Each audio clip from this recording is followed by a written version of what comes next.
Bonjour bien-aimés, soyez bénis par les bontés et par les compassions de Jésus-Christ, notre Seigneur et notre Dieu. Je rends grâce au Seigneur pour ce dimanche 29 janvier. Le Seigneur a veillé sur moi, il a veillé sur ma maison, sur ma famille, et je lui suis très reconnaissante. Il a combattu les batailles visibles et invisibles.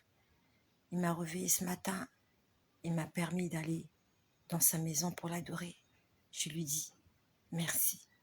Merci Seigneur, merci Seigneur, parce que tu prends soin des enfants, tu les délivres, tu les guéris. Je ne sais comment te dire merci. Nous devons faire attention. Le monde n'est pas ce que nous voyons. Quand je suis dans la rue et même quand je suis chez moi, je ne cesse de dire merci au Seigneur. C'est par la pitié de Dieu qu'on est toujours debout. C'est par la bonté de Dieu que nous sommes toujours vivants, qui que nous soyons, où que nous soyons, quoi que nous ayons. C'est par la grâce de Dieu. Il y a beaucoup de choses que j'aimerais vous dire, beaucoup de choses. Je n'ai toujours pas fini le partage au sujet des mystères cachés du royaume. Je n'arrive même pas à terminer de vous dire ce que j'ai vécu ce jour-là. Je vais te dire ce que j'ai vu. J'aimerais te dire que si tu es dans une église, si tu fréquentes une église, ou un ministère, ou une congrégation, ou je ne sais pas, dans une chapelle, je ne sais pas là où tu pries, s'il y a des images, sors de cet endroit. S'il y a des photos, sors de cet endroit. S'il y a des statuettes, sors de cet endroit. Même si à l'intérieur de la chapelle, on a mis la photo du pasteur. Pourquoi dans l'église, on doit mettre la photo ou le poster du pasteur? Est-ce que l'église appartient à un pasteur? L'église appartient à Jésus. Et la seule personne qui doit être élevée et vénérée dans une église, c'est Jésus-Christ, en esprit et en vérité. Pas Jésus en photo et en image. Pas Jésus en statuette et en poupée. Non. Pas Jésus en dessin ou en figurine. Notre Dieu n'est pas un bout de plastique. Notre Dieu n'est pas un bout de bois. Notre Dieu n'est pas cet homme que nous voyons sur cette photo. Ce n'est pas le Créateur. Notre Créateur, il est tout-puissant. Il prend le visage qu'il veut. Il prend l'apparence, la couleur, la taille qu'il veut. Si tu pries dans une église où il y a les photos, sors de cette église. Même si ce sont les photos de Jésus. Si tu vas prier dans une église où il y a les images d'une femme, d'un homme, d'un animal, d'une plante, sors de cet endroit. Sors de cet endroit. Il y a quelque part, il y a une église là. Je n'ai pas envie de prononcer ce nom-là. Dans cette église-là, tous les jours à 5 heures du matin, il y a la cloche qui sonne. Dans cette église, avant qu'ils ne commencent leur réunion, ils sonnent une grande cloche. Ce sont de grands bâtiments, très grands bâtiments qui reçoivent beaucoup de personnes, très bien organisés et subventionnés même par l'État. Dans ces réunions-là, ceux qui président ces réunions, ils sont habillés par des soutanes. Ils ont des soutanes, d'autres ont des soutanes blanches, d'autres ont des soutanes noires, d'autres ont des soutanes, je crois violettes même. Ils ont des soutanes de plusieurs couleurs. Ils ont souvent des croix autour du cou. Ils ont des ceintures autour de la taille. Souvent, ce sont des ceintures, souvent, ce sont des cordes. Souvent, ils mettent de grands chapeaux sur leur tête. Et il y a un grand autel de prêche. Et dans ces endroits-là, on donne la communion. On donne la communion aux fidèles de cet endroit. Dans cet endroit, il est permis de baptiser les bébés. Dans cet endroit, il est permis de se prosterner devant une statuette. Quelque part, ils appellent ça la grotte. Il y a une femme là-bas. Il y a l'image d'une femme avec un beau visage, avec la peau blanche. Certaines ont la peau noire. Ne va pas dans cette église. Ne va pas dans cette église, ni dans aucune église où il y a des photos. Ne va pas dans cette église. Et si tu ne crois pas à ce que je dis, va prier. Demande à Dieu si tu dois rester là ou si tu dois sortir de cet endroit. Ce que j'ai vu dans cette église, ce que j'ai vu à l'extérieur de cette église, je ne sais pas comment ils appellent ces messes-là, mais c'est une messe qu'ils ont organisée la nuit. Ils ont organisé cette messe la nuit. Et à un moment donné, les adeptes, les fidèles de ce groupement-là, ils sont sortis dans la cour. Ils ont commencé à faire des choses dans la cour, apparemment des choses banales, mais qui étaient en rapport avec leur célébration. Ça s'est passé la nuit, pas la journée. La nuit, pas la journée. Moi, je fréquente pas cette église, donc je ne sais pas comment est-ce qu'ils appellent cette fête qu'ils organisent, cette réunion. Mais ils ont fini de faire ce qu'ils avaient à faire dans leur temple et ils sont tous sortis à l'extérieur. Et leurs dirigeants et les fidèles, ils étaient dehors en train de faire une activité dehors. Est-ce qu'il y a quelqu'un qui fréquente cette église-là pour nous dire exactement à quoi correspond ça correspond à quoi ce que vous faites à l'extérieur? Moi, je ne sais pas. Mais je sais que c'est quelque chose qu'ils ont fait dehors. Et pendant qu'ils étaient en train de faire ça dehors, je parle des choses que j'ai vues. Pendant qu'ils étaient en train de faire ça, les gens étaient en train de chanter, les gens étaient en train de danser. Et ils se déplaçaient. Je voyais les gens se déplacer. Ils étaient en groupe. Ils allaient à gauche, ils allaient à droite, ils se déplaçaient. Je ne sais pas. Qu'est-ce qu'ils étaient en train de faire? À quoi correspond cette fête ou cette manifestation? Je ne sais pas. C'est la fête de quoi qu'ils étaient en train de fêter. Dans le monde spirituel, leur patron là, leur chef, leur dirigeant, il s'est associé avec les sorciers qui étaient là. Donc, dans l'église, il y avait des sorciers et des sorcières. Le dirigeant lui-même, c'est un sorcier. Les dirigeants dans cet endroit-là sont des sorciers, des magiciens. Donc, pendant que les fidèles étaient en train de transporter quelque chose, je ne sais pas si c'était une croix, mais ils étaient en train de transporter quelque chose et ils étaient en mouvement. Dans le monde spirituel, ce que j'ai vu, c'était vilain.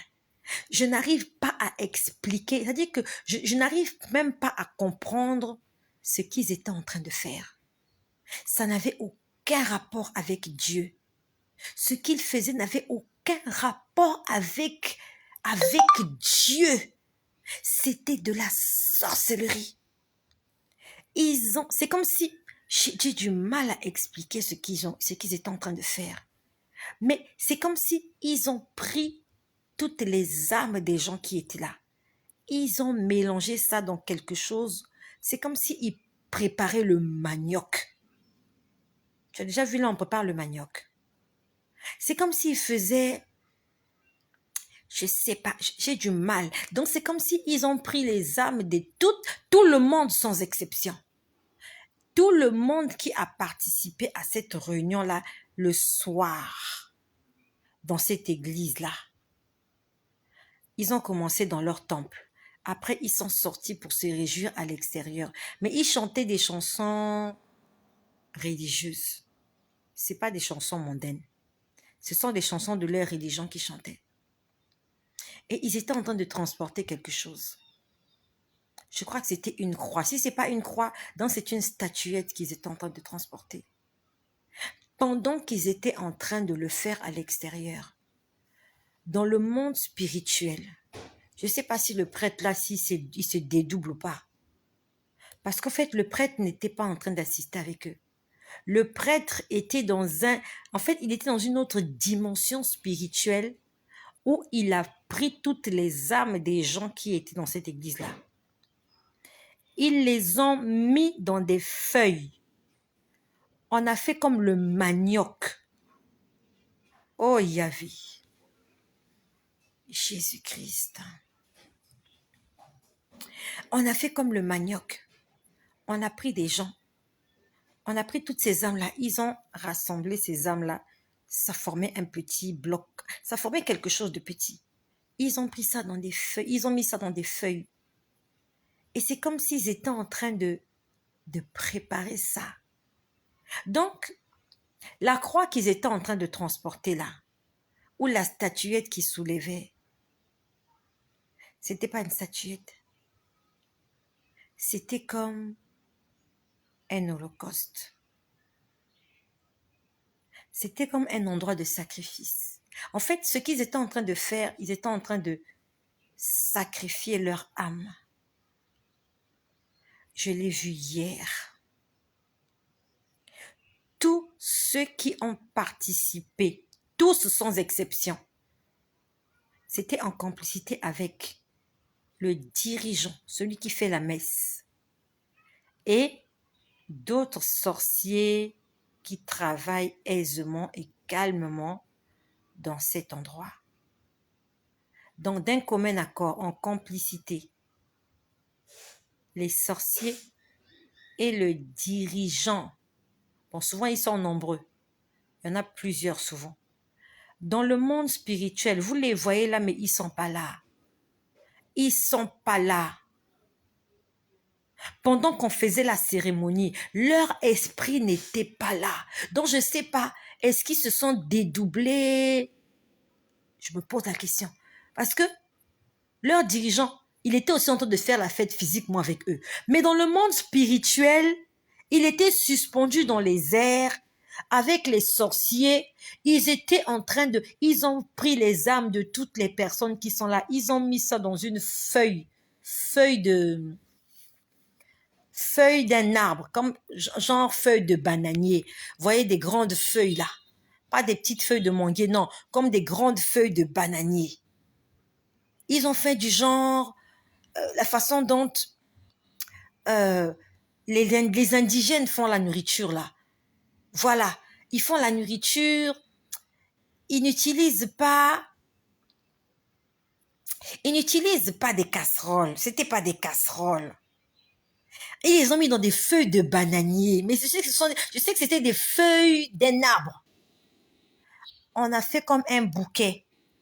J'ai du mal à expliquer. Mais c'est comme si c'était fait à l'indigène. Et à l'intérieur de cette chose-là, de ces feuilles, ils ont mis ça ressemblait à une boule, une grosse boule. Il y avait des âmes des gens à l'intérieur. Ils étaient en train d'offrir. Vous savez, quand on dit dans la Bible, on dit que dans les temps anciens, dans l'Ancien Testament, les prophètes offraient des sacrifices à Dieu, des holocaustes, ainsi de suite. Et il fallait tuer un animal. Et ça commençait à Caïn et Abel. La Bible nous dit que Caïn a offert à Dieu des fruits, des légumes, on va dire la sémence de son champ. Et Abel a offert à Dieu un animal. C'était des offrandes, des holocaustes.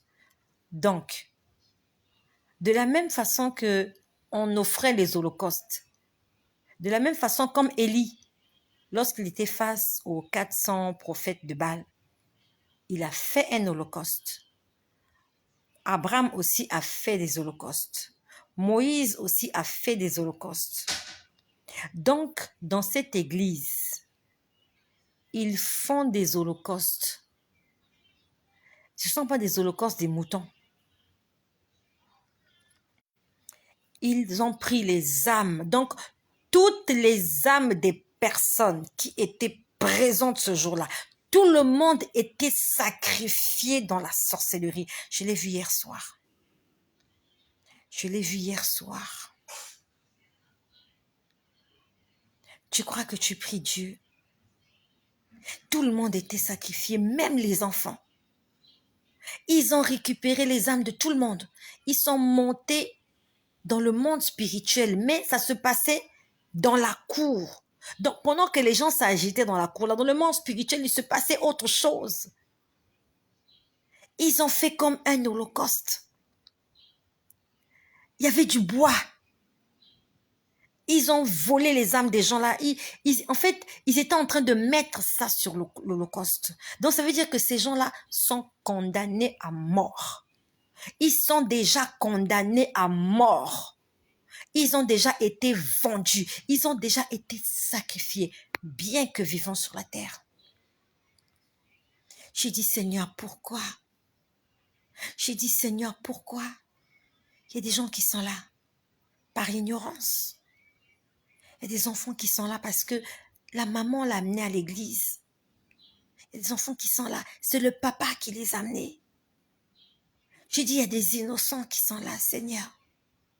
J'ai dit, Seigneur, pourquoi? Tout le monde était sacrifié sans exception. Sans exception. Attention aux images. Attention aux idoles. Attention aux prières occultes. Attention aux prières adressées aux anges. Attention aux prières adressées aux saints. C'est de la magie, c'est de la sorcellerie, c'est de l'occultisme. Est-ce que Jésus faisait ce genre de prière? Au temps de Jésus, il y avait l'écriture, il y avait des livres, il y avait les écritures, les gens écrivaient.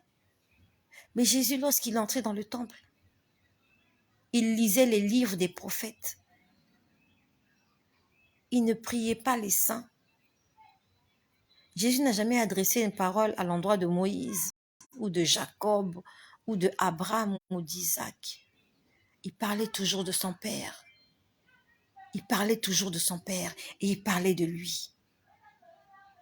Il témoignait de la grandeur, de la bonté du Père. Il présentait le Père au monde au travers de lui. C'est ce que nous devons faire. C'est ce que nous sommes appelés à faire. Présenter Jésus. Présenter Dieu au monde, pas quelqu'un d'autre. Toutes les personnes qui ont assisté à cette messe, ça s'est passé la nuit. Ils étaient dans le temple, ils sont sortis de leur temple, ils ont commencé à faire des choses à l'extérieur, des activités. Ils chantaient, ils dansaient. Oh mon Dieu, sacrifice humain. Toutes ces personnes-là vont mourir. Ils vont mourir. Ils ont déjà été vendus aux enchères. J'ai dit, Seigneur, pourquoi? Pourquoi, Seigneur? Lorsque je disais, Seigneur, pourquoi? Il y a des innocents qui sont là. J'ai dit, Seigneur, pourquoi? J'étais en train de voir comme un anneau. Tu sais ce que c'est qu'un anneau? C'est comme une bague. Comme une bague.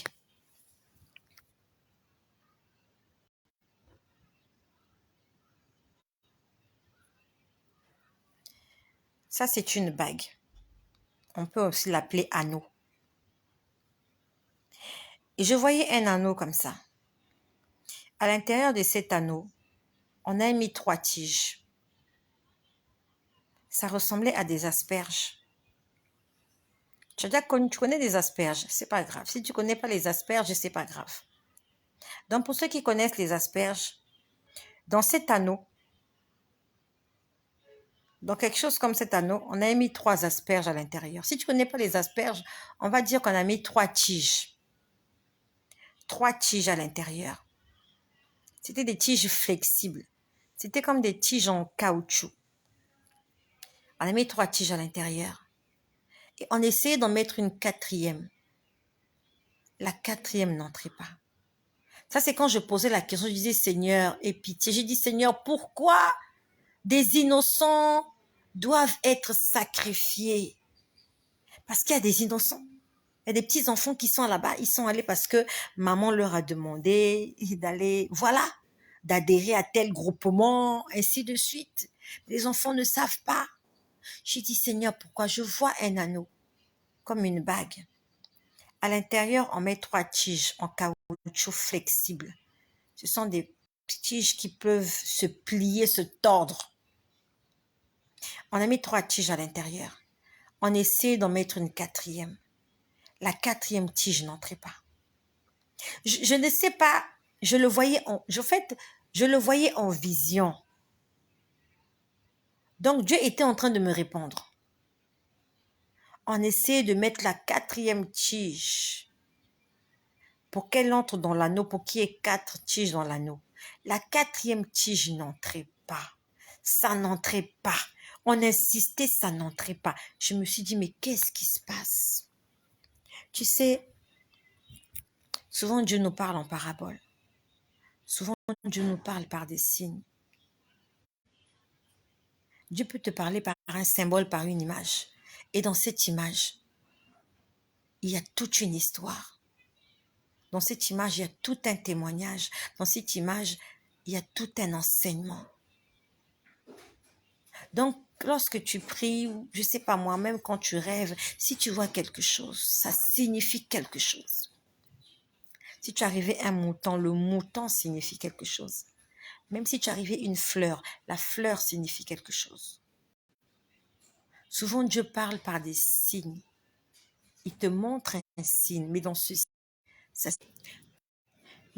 signe, ça signifie beaucoup de choses. Raison pour laquelle tu dois être rempli du Saint-Esprit. Afin que lorsque Dieu te montre quelque chose que tu n'as pas compris, que Dieu lui-même te donne l'explication de ce qu'il t'a montré. Sinon, le diable, l'ennemi, il va t'induire en erreur. Donc, je vois cet anneau. On essaie de faire entrer une 4e tige. La tige n'entre pas. On essaie de faire entrer une 4e tige. La tige n'entre pas. Et quand je vois l'image, je ne comprends pas ce que ça signifie.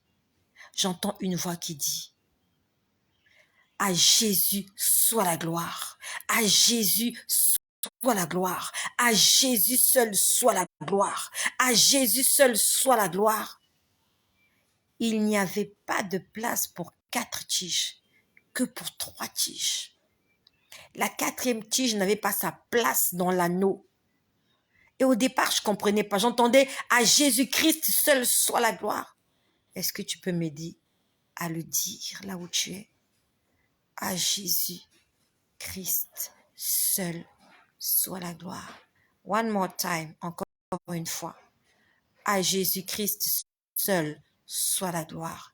Pour la 3e fois. À Jésus-Christ seul soit la gloire. Est-ce que tu peux l'écrire? Que la gloire revienne à Jésus-Christ seul. Est-ce que quelqu'un peut l'écrire? Est-ce que quelqu'un peut l'écrire? Somebody can write. Can you write this? Only glory belongs to Jesus. All glory belongs to Jesus. All glory belongs to Jesus. All glory belongs to Jesus. À Jésus-Christ soit la gloire. À Jésus-Christ soit la gloire. À Jésus-Christ seul soit la gloire. On a dit à Jésus-Christ seul. Pas les idoles. Dieu ne partage pas sa gloire avec les idoles. Dieu ne partage pas sa gloire avec Marie. Dieu ne partage pas sa gloire avec Joseph. Quoi qu'il ait été de beaucoup pour que Jésus-Christ soit en vie. Dieu ne partage pas sa gloire avec les disciples, même si lorsque Jésus est monté sur terre, ils ont continué la mission avec l'aide du Saint-Esprit. Dieu ne partage pas sa gloire avec Moïse. Dieu ne partage pas sa gloire avec Élie. Dieu ne partage pas sa gloire avec Abraham. Ce sont des hommes qui sont morts. Ils ont été enterrés à la montagne de la transfiguration. Ils ont failli mettre 3 tentes, une pour Élie, une pour Moïse, une pour Jésus, mais une voix se fit entendre. Celui-ci est mon fils bien-aimé. Dieu n'a qu'un seul fils. Tous les autres sont des prophètes. Tous les autres ont été des envoyés. Tous les autres sont des pasteurs. Tous les autres sont des docteurs. Il n'y a qu'un fils de Dieu. Il s'appelle Jésus-Christ de Nazareth. Et c'est lui que nous devons adorer. Il est jaloux, comme un homme est jaloux de sa femme, comme une personne est jaloux de son vêtement, comme quelqu'un qui est jaloux de sa voiture ou de sa maison. Notre Dieu est un Dieu jaloux. J'ai dit, Seigneur, ça signifie quoi? Il m'a dit, dans mon alliance, il n'y a que 3 personnes. Parce que je voyais l'anneau. Je vous ai dit que j'ai vu l'anneau. Ça ressemblait à une bague d'alliance. Et il y avait 3 tiges à l'intérieur. Parce que j'ai posé la question, j'ai dit, pourquoi des innocents doivent mourir? Pourquoi on a sacrifié tout le monde? Tout le monde était sacrifié dans cet endroit. Même les bébés. Même les bébés étaient sacrifiés. Parce que leur mère est allée au mauvais endroit. Parce que leur père s'est retrouvé au mauvais endroit. Et pauvre enfant, il n'a pas choisi. Elle n'a pas choisi. Mais parce que sa mère a manqué de discernement. Voilà comment elle va vendre son enfant aux enchères. Parce que tu es allé dans cet endroit. Tu as vendu ta vie. Tu as vendu la vie de tous tes enfants. Parce que tu es allé au mauvais endroit. La Bible nous dit dans Jean 10, le voleur ne vient que pour dérober, égorger, détruire. Lorsqu'il vient dans une famille, il vient dans une maison, il vient pour dévaster cette maison, sans exception. Que tu sois le père, que tu sois la mère, que tu sois l'enfant, que tu sois l'ancêtre, il n'en a rien à foutre de toi. Il veut juste s'aimer la pagaille. N'entre pas dans cet endroit. Si tu vas dans un endroit,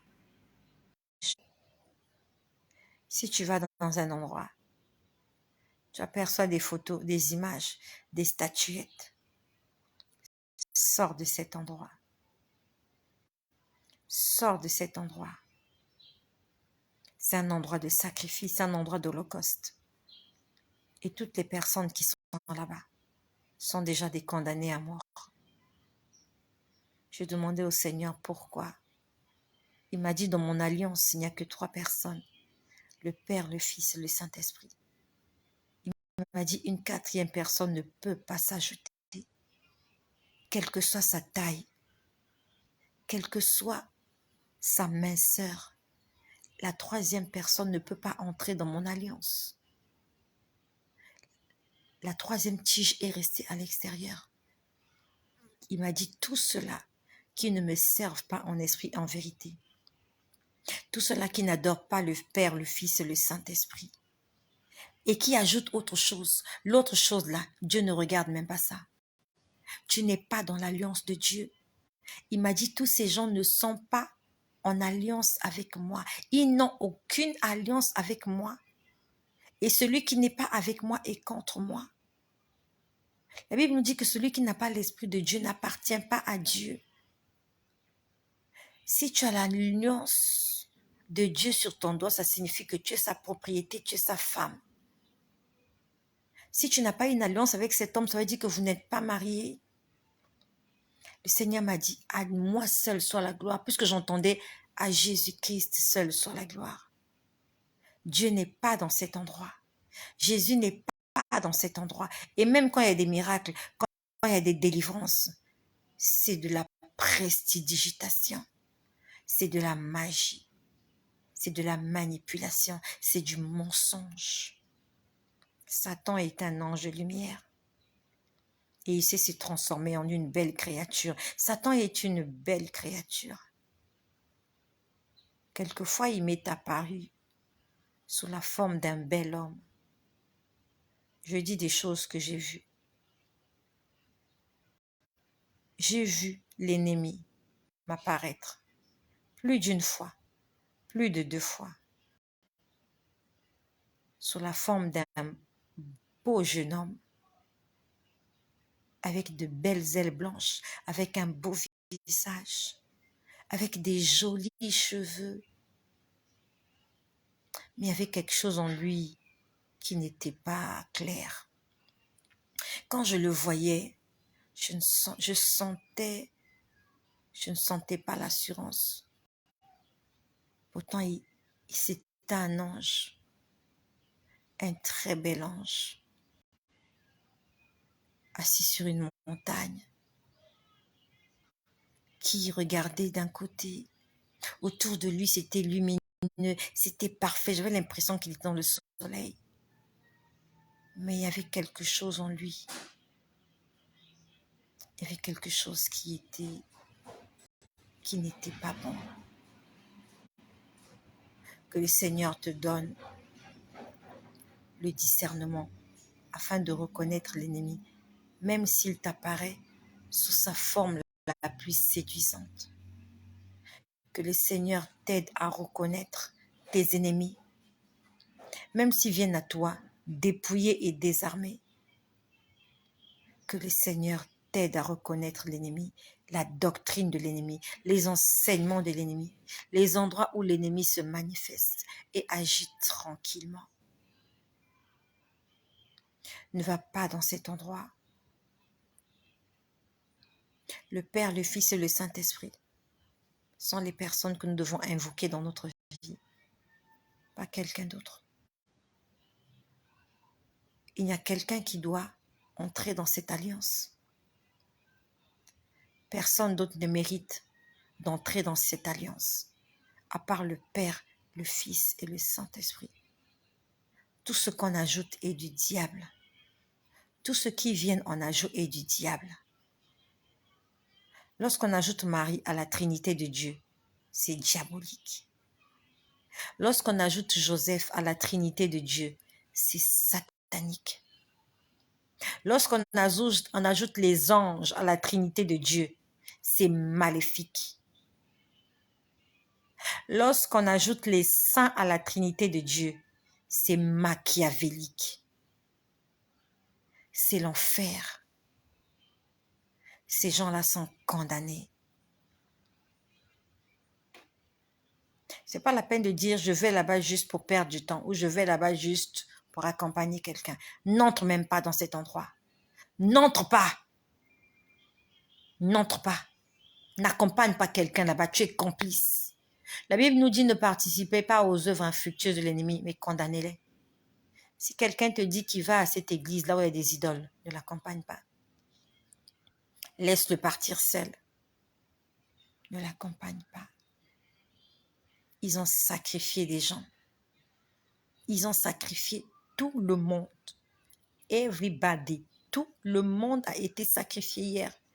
Tout le monde a été sacrifié. On les a mis dans une feuille de... Je ne sais pas si c'était une feuille de manioc ou une feuille de bananier. Ils apprêtaient à allumer du feu comme un holocauste pour les préparer, pour les offrir en sacrifice. J'en sais rien, mais ça ressemblait à... Il y avait du n'importe quoi. Que le Seigneur t'aide à croire en ce que je dis. Que le Saint-Esprit t'aide et puisse te convaincre de la véracité de ce que j'ai dit. Et pendant que je suis en train de parler, j'entends le psaume 91. Psaume 91. Est-ce qu'on peut lire le psaume 91? Oui, ma Bible. J'entends psaume 91. Nous allons lire le psaume 91. Je ne sais pas si tu as ta Bible. Moi, je vais ouvrir la mienne. Pendant que je parle, c'est ce que je suis en train d'écouter. Psaume 91. On va le lire ensemble. Je vais le lire pour toi. À Dieu seul soit la gloire. À Jésus-Christ seul soit la gloire. Psaume 91. Que dit le psaume 91? Psaume 91. On va le lire ensemble. Le titre, c'est « La protection du juste ». Psaume 91 dans ma Bible d'études, le titre, c'est « La protection du juste ». On parle de la protection. Et hier, les gens que j'ai vus hier dans cette église-là, ils sont tous sacrifiés. Verset 1.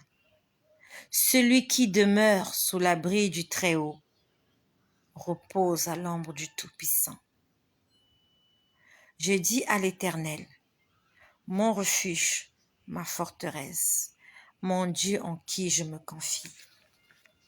Car c'est lui qui me délivre du filet de l'oiseleur, de la peste et de ses ravages. Il me couvrira de ses plumes et je trouverai un refuge sous son aile. Sa fidélité est un bouclier et une cuirasse. Je ne craindrai ni les terreurs de la nuit, comme hier. Il y avait la terreur dans cet endroit. Ni la flèche qui vole le jour. Souvent la journée, je vois des flèches venir vers moi et je les sens comme un courant. Et souvent, je le sens tout le temps. Quand je suis là, je sens des flèches, je sens des flèches. Ni la peste qui marche dans les ténèbres, ni la contagion qui frappe en plein midi. Que 1000 tombent à ton côté et 10 000 à ta droite, tu ne seras pas atteint. On dit pas tu, je ne serai pas atteint. De mes yeux seulement je regarderai et je verrai la rétribution des méchants. Car tu es mon refuge, ô Éternel. Je fais du Très-Haut ma retraite. Verset 10. Aucun malheur ne m'arrivera. Aucun fléau n'approchera de ma vie. Car il ordonnera à ses anges de me garder dans toutes mes voies. Verset 12. Ils me porteront sur les mains, de peur que mon pied ne heurte contre une pierre. Je marcherai sur le lion et sur l'aspic. Je foulerai le lionceau et le dragon. Puisqu'il m'aime, il me délivrera. Il me protégera puisque je connais son nom. Je l'invoquerai et il répondra. Il sera avec moi dans la détresse. Il me délivrera et il me glorifiera. Il me rassasiera de longs jours et me fera voir son salut. Ce sont les bénédictions et c'est la protection qui accompagne tous ceux qui demeurent sous l'abri du Très-Haut. Tous ceux qui demeurent sous la protection divine du Père, du Fils et du Saint-Esprit. Si tu cherches une autre demeure, si tu cherches une autre protection, les bénédictions du psaume 91 ne sont pas pour toi. Ce n'est pas Dieu qui te protège. Ce n'est pas Dieu qui te garde. Parce que tu n'as pas fait de lui ta demeure. Bien-aimé, je vois des choses incroyables lorsque je me promène. Je vois des choses bizarres. Ce monde est bizarre. Ce monde est vilain. Ce monde est moche. Il n'y a rien de beau sur cette terre. N'aime pas ce monde. N'aime pas ce monde. Un jour, tu vas le regretter. n'aime pas ce monde. Ce monde est pourri. Seigneur, je te rends grâce pour toutes les personnes qui sont là. Merci parce que tu as parlé à nos cœurs aujourd'hui. Merci parce que tu nous as révélé les secrets cachés. Dans ta parole, tu as dit, invoque-moi, je te répondrai. Je te montrerai des choses cachées que tu ne connais pas. Merci Seigneur parce que tu nous as ouvert les yeux sur le monde spirituel. Merci parce que tu nous as ouvert les yeux sur les plans et les desseins de l'ennemi, les programmes de l'ennemi contre nous, élus de Dieu. Seigneur, que les écailles de nos yeux tombent et que nous voyons cette grande armée que tu as mis autour de nous pour nous arracher du danger. Seigneur, que nos âmes te louent et te bénissent tous les jours de notre vie. Seigneur, que nous puissions te servir en esprit et en vérité. Seigneur, je prie que nous puissions sortir de l'idolâtrie, que nous puissions sortir de l'ignorance, que nous puissions sortir du péché.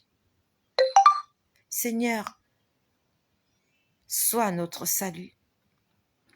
Seigneur Jésus, rassasie-nous de l'enjour. Seigneur Jésus, puisque nous prononçons ton nom, viens à notre secours.